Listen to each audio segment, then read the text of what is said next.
من أنا من أنا من أنا لولاكم كيفما حبكم كيفما أهواكم من أنا من أنا من أنا لولاكم كيفما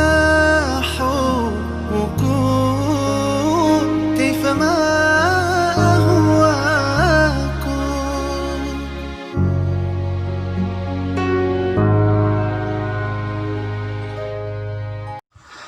Ayat dan tafsir surah Al-Jathiyah ayat 23 sampai dengan 25. أفرأيت من اتخذ إلهه هواه وأضله الله على علم وختم على سمعه وقلبه وجعل على بصره غشاوة فمن يهديه من بعد الله أفلا تذكرون. Tafsir surat Al-Jathiyah ayat 23. Quraisy Shihab menjelaskan di dalam kitabnya Tafsir Al-Misbah bahwa mereka mengakui wujud Tuhan, tetapi amalan-amalan perbuatannya bertentangan dengan keniscayaannya. Mereka sebenarnya tidak menyembah Tuhan, tetapi menyembah hawa nafsunya. Allah berfirman, "Maka apakah engkau Nabi Muhammad telah melihat tentang orang yang memaksakan diri menentang fitrah kesuciannya dan menjadikan Tuhannya adalah hawa nafsunya, yakni yang tunduk, patuh, mengikutinya, sehingga sesat dari jalan kebenaran, dan Allah membiarkannya sesat dengan membiarkannya larut dalam sebab-sebab kesesatan, seperti keras kepala dan keangkuhan, berdasarkan pengetahuan, yakni ilmu Allah yang maha luas, atau ia sesat, padahal ia mengetahui kebenaran, dan Allah telah mengunci mati pendengarannya, sehingga ia tidak bisa menerima nasihat, dan menutup pula hatinya, sehingga ia enggan meyakini kebenaran dan meletakkan tutupan atas penglihatannya, sebagai ia tidak mampu melihat bukti-bukti yang demikian jelas." Demikian pula Buya Hamka. Beliau menerangkan dalam kitabnya, Kitab Tafsir Al-Azhar, pada ayat ini digambarkan bahwa ada orang yang sangat meluap-luap hawa nafsunya. Entah disadari ataupun tidak, hawa nafsunya telah dipertuhankannya. Sebab perintah Allah sendiri yang telah bersemi di akal pikirannya tidak dipedulikannya lagi, atau dengan sengaja dilanggarnya. Dalam ayat ini pula dijelaskan gejala-gejala orang yang mempertuhankan hawa nafsunya. Yang pertama, disesatkan. Dia tahu perbuatannya sesat, tetapi karena yang dipertuhankannya hawa nafsu, maka dia pun mati sesat. Selanjutnya, pendengaran, penglihatan, dan hatinya ditutup oleh Allah, sehingga dia tidak mampu menilai mana yang baik dan buruk, dan tidak mau lagi menerima kebenaran. Hanya Allah yang mampu memberinya petunjuk dan memberinya pertolongan. Pada akhir ayat ini, Allah memberi peringatan kepada manusia akan bahayanya hal tersebut.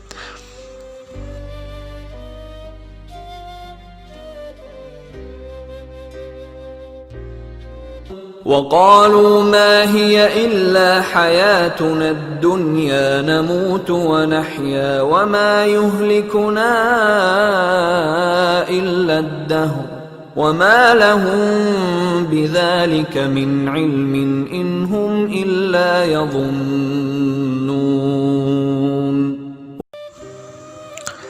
Tafsir surat Al-Jathiyah ayat 24. Ibnu Katsir menjelaskan dalam kitabnya, pada ayat ini Allah berfirman tentang orang-orang kafir dan musyrik yang mengingkari hari kiamat dan hari pembangkitan. Mereka itu selalu berkata bahwasanya kehidupan ini tidak lain hanya kehidupan sekali di dunia ini, dan bahwa yang mematikan dan membinasakan manusia adalah masa dan tidak ada kekuatan lain. Mereka itu berkata dan beranggapan demikian, padahal mereka tidak mempunyai pengetahuan tentang itu dan hanyalah menduga-duga saja.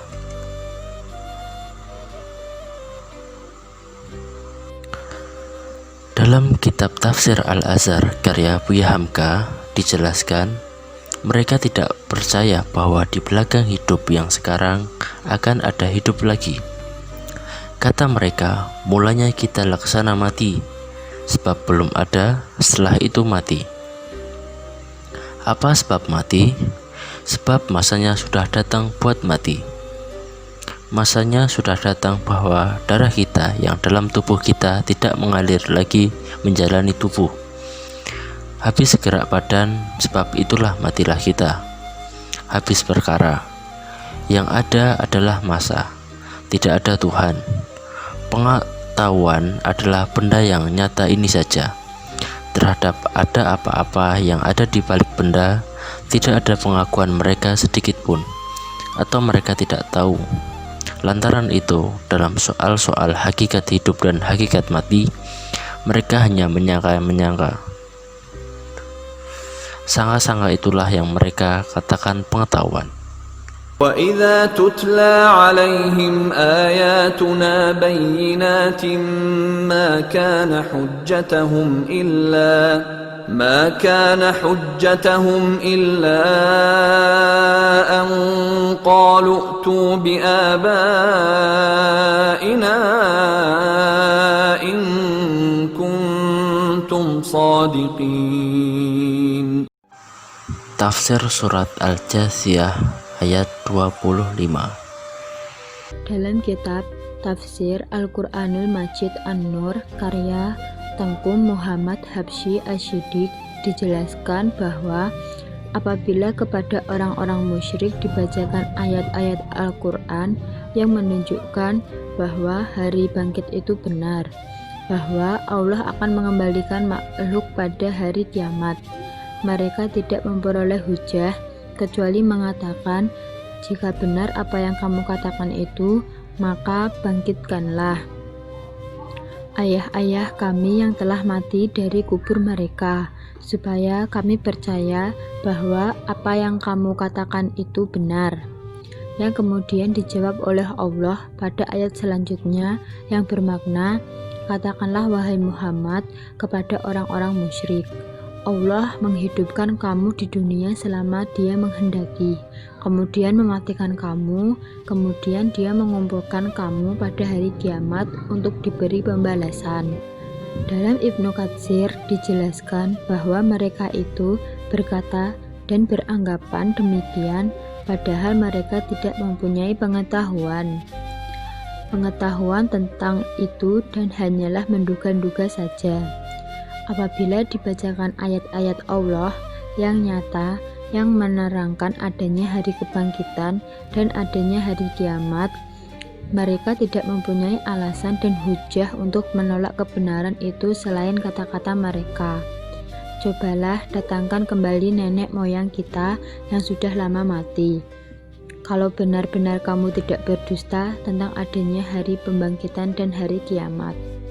Dari beberapa tafsiran di atas dapat kita tarik kesimpulan bahwa hawa nafsu adalah suatu keinginan yang bertujuan kepada hal-hal yang bertentangan dengan petunjuk, atau sebuah kecenderungan diri kepada syahwat, karena manusia ingin merasakan kenikmatan dunia saja dan melupakan kehidupan akhirat yang lebih kekal.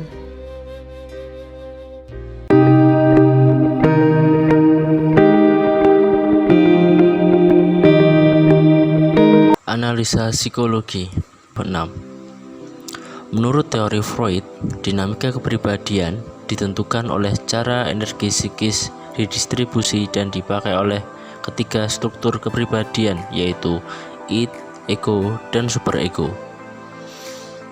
Jumlah energi psikis yang tersedia jumlahnya terbatas, sementara ketiga unsur tadi saling bersaing untuk mendapatkannya.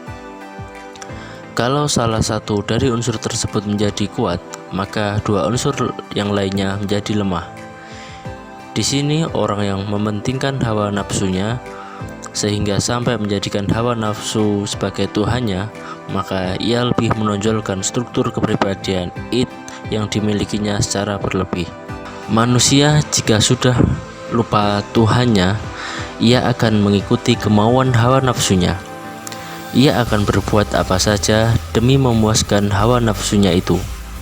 Hal ini selaras dalam teori kepribadian Sigmund Freud. Dalam teori Freud, dijelaskan bahwa struktur kepribadian manusia terdiri dari id, ego, dan superego. Id berisi drives, impuls, dan insting. Id beroperasi berdasarkan prinsip kenikmatan atau pleasure principle, yaitu berusaha memperoleh kenikmatan dan menghindari rasa sakit. Ego berkembang dari id agar orang mampu menangani realita sehingga ego beroperasi mengikuti prinsip realita atau reality principle.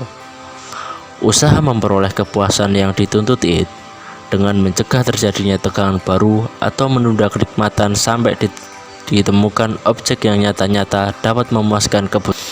Superego adalah kekuatan moral atau etik dari kepribadian yang beroperasi memakai prinsip idealistik atau idealistic principle sebagai lawan dari prinsip kepuasan id dan prinsip realistik dari ego.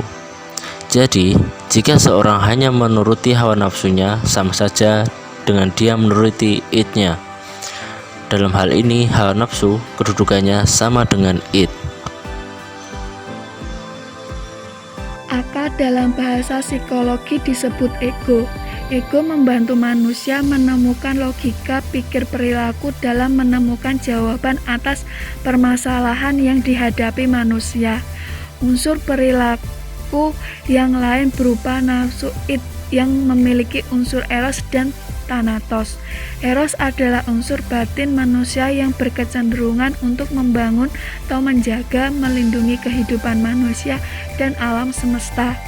Thanatos adalah unsur batin manusia yang berkecenderungan untuk merusak atau menyiapkan atau bertujuan untuk merusak alam semesta. Eros dalam term Islam disebut nafsu mutmainah. Nafsu yang telah mendapatkan hidayah atau bimbingan dari Allah. Sebaliknya, unsur nafsu yang tidak terbimbing disebut dengan hawa nafsu. Dalam bahasa psikologi disebut thanatos, yakni unsur batin yang kecenderungan melakukan perbuatan yang menyimpang atau nafsu al-lawamah dan nafsu al-amarah. Beberapa perbuatan yang bersumber dari kendali hawa nafsu atau thanatos berupa perbuatan merusak, membunuh, serakah, hasad, iri, kikir, sombong, melanggar nilai agama dan norma masyarakat. Sisi batin manusia yang berkecenderungan menjaga nilai kesucian dan kebenaran disebut nurani atau hati yang disinari cahaya Allah Subhanahu wa taala atau superego dalam term psikologi.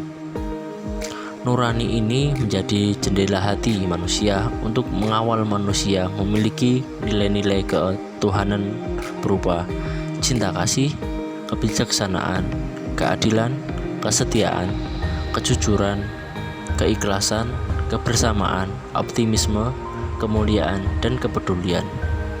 Potensi ini mengarahkan perilaku manusia yang unggul, produktif, inisiatif, dan bermartabat. Dalam perspektif kepribadian Islam, hawa nafsu memiliki fungsi ganda, yakni berinteraksi dengan makhluk dan juga berinteraksi kepada Allah. Jika kita berinteraksi dengan makhluk, maka ia dinamakan nafsu amarah atau memerintah. Apakah bisu yaitu negatif atau bil khair yang bersifat positif. Jika ia berhubungan dengan kepada Allah, maka ia akan menjalani dan melalui beberapa tahap, yakni mutmainah, mulhamah, radiyah, marudiyah, dan kamilah.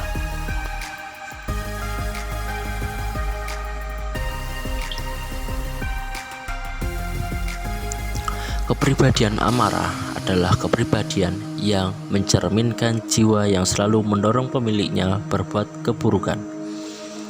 Hal ini terjadi karena nafsu telah menguasai suasana jiwa atau perasaan hati seseorang tanpa kendali akal. Kepribadian jenis ini menurut Dawam Raharjo, bila diparalelkan dengan perspektif psikologi, dapat dibandingkan dengan kepribadian yang dikuasai oleh sistem id. Kepribadian lawamah adalah kepribadian yang mencerminkan jiwa yang selalu mengecam pemiliknya begitu dia melakukan kesalahan sehingga timbul penyesalan dan berjanji untuk tidak mengulangi kesalahan. Di sini seseorang sudah mulai merasakan kesadaran kalbunya dan menyadari nurani kesuciannya karena telah berkenalan dengan petunjuk ilahi. Hanya saja akalnya belum matang sehingga tidak mampu mengendalikan dirinya dari perbuatan dosa. Kepribadian jenis ini menurut Dawam Raharjo bisa diparalelkan dengan perspektif psikologi, dapat dibandingkan dengan kepribadian yang dikendalikan oleh sistem ego.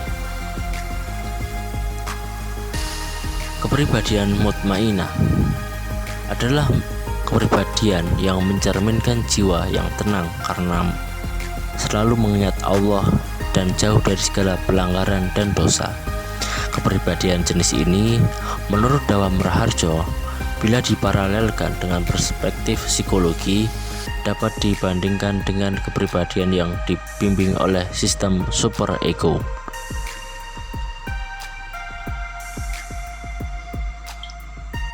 Enam sumber dalam jiwa manusia. Untuk mengenal posisi hawa nafsu dalam jiwa dan perannya dalam kehidupan manusia, Allah Subhanahu wa Ta'ala telah memasang beberapa sumber gerak dan kesadaran manusia. Semua gerak aktif ataupun reaktif dan kesadaran manusia bermuara dari sumber-sumber ini. Tercatat ada 6 sumber penting, diantaranya sebagai berikut. Yang pertama, fitrah. Fitrah yang telah dilengkapi Allah dengan kecenderungan, hasrat dan gaya tarik menuju dan mengenalnya, dan meraih keutamaan-keutamaan akhlak seperti kesetiaan, ifah atau harga diri, belas kasih, dan murah hati. Yang kedua, akal. Akal adalah titik pembeda manusia. Yang ketiga, iradah. Iradah adalah pusat keputusan dan yang menjamin kebebasan manusia dalam mengambil keputusan dan kemerdekaannya. Yang keempat, dhamir. Dhamir berfungsi sebagai mahkamah dalam jiwa. Ia bertugas mengadili, mengecam, dan melakukan penekanan terhadap manusia demi menyeimbangkan perilakunya. Yang kelima, qalbi, fuad, dan sadr. Merupakan jendela lain bagi kesadaran dan pengetahuan, sebagaimana kita pahami melalui ayat-ayat Al-Quran yang dapat menerima atau menampung pencerahan ilahi. Yang keenam, al-hawa. Al-hawa adalah kumpulan berbagai nafsu dan keinginan dalam jiwa manusia yang menuntut pemenuhan secara intensif. Bila tuntutannya terpenuhi, ia dapat memberi manusia kenikmatan tersendiri. Inilah keenam sumber penting bagi gerak dan kesadaran manusia yang telah diberikan oleh Allah Subhanahu wa Ta'ala. Watak-watak terpenting hawa nafsu. Untuk lebih mengenal peran positif dan negatif hawa nafsu dalam membangun dan meruntuhkan kehidupan manusia, maka semestinya kita terlebih dahulu mengetahui watak-watak terpenting hawa nafsu.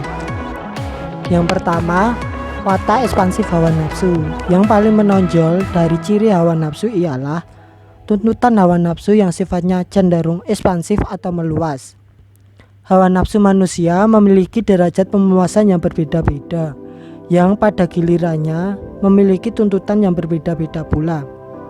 Sebagian syahwat ada yang tuntutan dan permintaannya bersifat mutlak, sehingga pemuasannya pun tak dimungkinkan. Namun ada sebagian lain yang pemuasannya dimungkinkan. setelah sekian ekspansi dilakukan. Secara keseluruhan, hawa nafsu memiliki sifat ekspansif yang sukar terpuaskan dalam batas-batas yang masuk akal. Di usia senja, ada sebagian nafsu yang menurun, sementara ada sebagian lain yang justru menunjukkan kerakusannya. Yang kedua, daya gerak dan desak yang dasar pada hawa nafsu. Hawa nafsu adalah faktor terkuat yang menggerakkan manusia. Bila kita mengesampingkan peran marginal, fitrah, dhamir, dan akal dalam membentuk peradaban jahiliyah, maka hawa nafsu adalah faktor yang paling menentukan bangunan peradaban-peradaban tersebut, baik dalam suasana perang, damai, dalam aspek ekonomis, pengetahuan, dan kriminalnya. Hawa nafsu tetap menduduki posisi paling sentral di dalamnya. Demikianlah halnya hawa nafsu dan syahwat yang membawa pelakunya sehingga ia tidak menguasainya dan tidak mampu mengarahkannya. Sebaliknya, takwa ia selalu membantu manusia menguasai hawa nafsu, membimbing dan mengarahkan jiwa menuju surga. Yang ketiga, tuntutan hawa nafsu akan berlipat ganda jika dipuaskan. Sifat hawa nafsu yang ketiga ialah selalu lebih menuntut dan memaksa setiap kali manusia mengabulkannya. Sifat ini bertolak belakang dengan sifat tuntutan-tuntutan yang lain yang melemah dengan terkabulkannya tuntutan hingga akhirnya mendekati kepuasan. Pelipat gandaan tuntutan dan desakan hawa nafsu berbanding lurus dengan pemenuhan yang dilakukan manusia. Dalam hal itu, sebagai konsekuensi logisnya, kontrol manusia terhadap hawa nafsu berkurang. Demikian juga sebaliknya, setiap kali manusia mengekang tuntutan hawa nafsu dengan tali akal, maka tuntutannya semakin berkurang dan kemampuan manusia untuk menguasainya semakin bertambah. Penguasaan akal terhadap hawa nafsu. Meski kekuasaan hawa nafsu sangat efektif, tapi akal manusia mampu memanajemen dan mengarahkannya dengan cara memperkuat posisi dan perannya dalam jiwa manusia. Jika suatu saat peranan akal melemah dan hawa nafsu lolos dari genggamannya, maka ia mesti tetap menempati posisi yang memerintah dan melarang, serta menghukum dan menolak. Sedangkan hawa nafsu hanya bisa membuat kebingungan dan membangkitkan was-was dalam jiwa. Hawa nafsu bersemayam dalam jiwa manusia hanya untuk menimbulkan bisikan-bisikan jelek. Sebaliknya, akal tampil sebagai penguasa yang berhak menghukum, menolak, dan mencegah. Tabiat dan akhlak manusia telah diperdaya oleh hawa nafsu, tapi akal masih tetap dalam posisi yang kokoh dan mempunyai kekuasaan yang prima untuk menekan tabiat yang sudah terpengaruh kejelekannya itu. Hal ini akan menjadi realita jika akal itu sempurna dan lurus. Cara-cara mengendalikan hawa nafsu. Menurut Said Hawa, ada 4 cara dalam menyucikan nafsu itu. Orang-orang membicarakan pilar mujahadah pasti akan menyebutkan 4 pilar ini, yaitu uzlah, diam atau tidak bicara jika tidak perlu, berpuasa dan bergadang untuk beribadah. 1. Uzlah. Aspek yang bisa melengkapi prinsip dasar dalam kehidupan seorang muslim ini adalah menjauhkan diri dari kekafiran, kemunafikan, kefasikan berikut pada pelakunya, serta menjauhkan diri dari tempat-tempat perkumpulan yang di dalamnya terdapat tindakan mencemooh ayat-ayat Allah dan faktor-faktor lain yang mengharuskan manusia melakukan uzlah. Ini adalah prinsip umum dalam kehidupan seorang muslim berkaitan dengan pergaulan dan menjauhkan diri dari pergaulan. Jika prinsip ini sudah demikian jelas, maka kita bisa memahami kapan uzlah secara total diwajibkan dalam kehidupan seorang muslim. Jika uzlah telah dinyatakan wajib, maka itu untuk memerangi hawa nafsu dan orang-orang yang mengikuti hawa nafsu. 2. Bersikap diam. Menjaga lidah berdasarkan tuntutan syariat Allah tergolong perkara yang paling penting dan termasuk urusan yang paling sulit bagi manusia. Pada prinsipnya, lidah tidak boleh digunakan untuk manusia melainkan untuk kebaikan.